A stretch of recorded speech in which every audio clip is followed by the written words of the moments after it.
రేవంత్ సర్కార్ కొన్ని రోజులుగా మంత్రివర్గ విస్తరణ, పీసీసీ కార్యవర్గం ఏర్పాటుకు కసరత్తులు చేస్తోంది. ఇందులో భాగంగానే పలుసార్లు ఏఐసీసీ పెద్దలతో CM Revanth TPCC chief Mahesh Goud పలుసార్లు భేటీ అయ్యారు. జూన్ 4న మరోసారి ఢిల్లీకి వెళ్లనున్నారు తెలంగాణ కాంగ్రెస్ ముఖ్య నేతలు. ఈ సమావేశంలో మంత్రివర్గ విస్తరణ కొలిక్కి వస్తుందేమోనని ఆశావాహులు ఎదురు చూస్తున్నారు.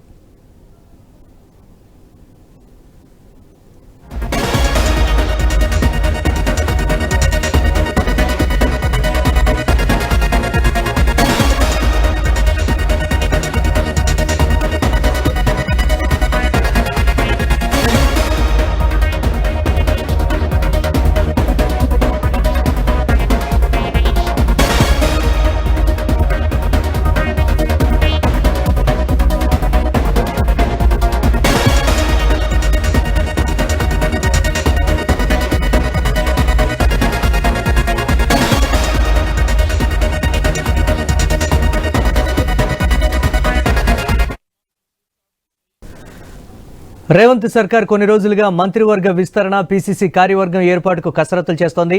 ఇందులో భాగంగానే ఏఐసీసీ పెద్దలతో CM Revanth TPCC chief Mahesh Goud పలుసార్లు భేటీ అయ్యారు. జూన్ 4న మరోసారి ఢిల్లీకి వెళ్లనున్నారు తెలంగాణ కాంగ్రెస్ ముఖ్య నేతలు. ఈ సమావేశంలో మంత్రివర్గ విస్తరణ కొలిక్కి వస్తుందేమోనని ఆశావాహులు ఎదురు చూస్తున్నారు. దీనిపై మరిన్ని అప్డేట్స్ మా స్పెషల్ కరెస్పాండెంట్ సునీల్ లైవ్ ద్వారా అందిస్తారు. Over to you Sunil. ఎప్పుడెప్పుడు మంత్రివర్గ విస్తరణ ఉంటుంది అని చెప్పేసి ఎదురు చూస్తున్న ఆశావాలకు జూన్ మొదటి వారంలో కొంత సంతోషకరమైన వార్త రాబోతున్నట్టు తెలుస్తా ఉంది. జూన్ 4వ తేదీన సీఎం రేవంత్ రెడ్డితో పాటు పీసీసీ చీఫ్ మహేష్ కుమార్ గౌడ్, అదేవిధంగా కొంతమంది సీనియర్ నేతలు ఢిల్లీ వెళ్ళబోతున్నారు.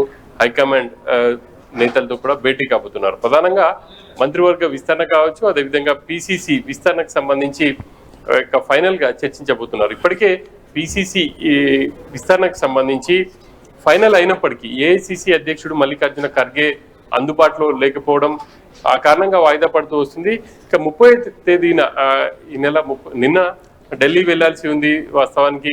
కానీ వరుస కార్యక్రమాల కారణంగా ఇటు సీఎం కావచ్చు, అదేవిధంగా పీసీసీ చీఫ్ వరుస కార్యక్రమాలను జిల్లాల పర్యటన కూడా ఉంది కాబట్టి జూన్ 4వ తేదీకి వాయిదా వేసుకున్నారు. ఇక 4వ తేదీన ఇటు ఢిల్లీ వెళ్ళిన తర్వాత జాతీయ ప్రధాన కార్యదర్శి కేసీ వేణుగోపాల్, అదేవిధంగా రాహుల్ గాంధీ, ఏఐసీసీ అధ్యక్షుడు మల్లికార్జున ఖర్గేతో మరోసారి భేటీ కాబోతున్నారు. ఆ తర్వాత ఖచ్చితంగా ఈసారి మంత్రివర్గ విస్తరణలో ఎవరికి ఛాన్స్ ఉంటుంది అనేది ప్రకటించబోతున్నట్టు తెలుస్తుంది.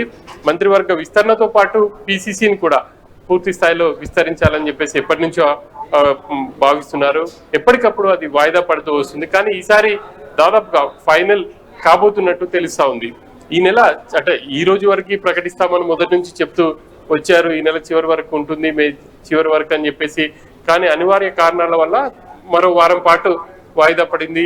ఇక వచ్చే వారం ఖచ్చితంగా ఇటు మంత్రివర్గ విస్తరణకు సంబంధించి ప్రకటించబోతున్నారు. అదేవిధంగా పీసీసీని కూడా ప్రకటించబోతున్నారు. ఇప్పటికే పీసీసీ అనుబంధ 5 కమిటీలను అయితే ప్రకటించింది. 5 కమిటీలతో ఇటు పిఎస్సి కావచ్చు, అదేవిధంగా అడ్వైజరీ కమిటీ, క్రమశిక్షణ కమిటీ, ఇట్లా 5 కమిటీలను ప్రకటించారు. దాంట్లో ఇక సీనియర్లను తీసుకున్నారు. పార్టీ కోసం పనిచేసే వాళ్ళని అందులో తీసుకున్నామని చెప్పేసి ప్రకటించారు.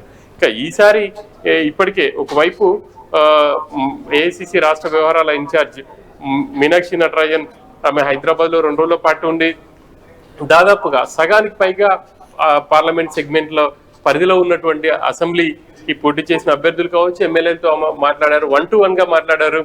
ఇక ముందుగానే ఏఐసీసీ వ్యూహం ప్రకారమే ఆమె అందరితో మాట్లాడినట్టు తెలుస్తా ఉంది. పీసీసీ ప్రకటించిన తర్వాత కానీ ఆ మంత్రివర్గ విస్తరణ ప్రకటించిన తర్వాత ఎటువంటి విభేదాలు కావచ్చు, భేదాభిప్రాయాలు కావచ్చు, ఎవరు కూడా బహిరంగంగా మాట్లాడకుండా ఉండేందుకే ఆమె హైదరాబాద్ వచ్చి పార్టీ నేతలతో మాట్లాడుతున్నట్టు తెలుస్తా ఉంది. ఇక ఈ రోజు ఖమ్మం పర్యటనలో ఉంది. ఖమ్మంలో ఇటు ఖమ్మం, మహబూబాద్ పార్లమెంట్ సెగ్మెంట్ పరిధిలో ఉన్నటువంటి అసెంబ్లీ సంబంధించినటువంటి ఇన్ఛార్జీలు కావచ్చు, ఎమ్మెల్యేలు, పోటీ చేసిన ఓడిపోయిన అభ్యర్థులతో ఆమె ముఖాముఖి మాట్లాడుతున్నారు. ఒకవైపు ఈ ప్రాసెస్ అంతా కొనసాగిస్తూనే ఇక 4వ తేదీన ఈ పీసీసీకి సంబంధించి ఫైనల్ చేసే అవకాశం ఉంది. పీసీసీతో పాటు ఈసారి ఖచ్చితంగా మంత్రివర్గాన్ని కూడా ప్రకటిస్తారు.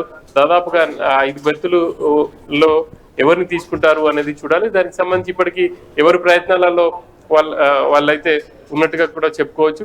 ఇంకా దాదాపుగా తుది కసరత్తు పూర్తి అయినప్పటికీ ఇటు రాహుల్ గాంధీతో పాటు మరోవైపు ఏసీసీ అధ్యక్షుడు మల్లికార్జున ఖర్గేతో చివరిగా చర్చించి ప్రకటించే అవకాశాలు అయితే ఉన్నాయి Murali. Right, thanks for updates Sunil.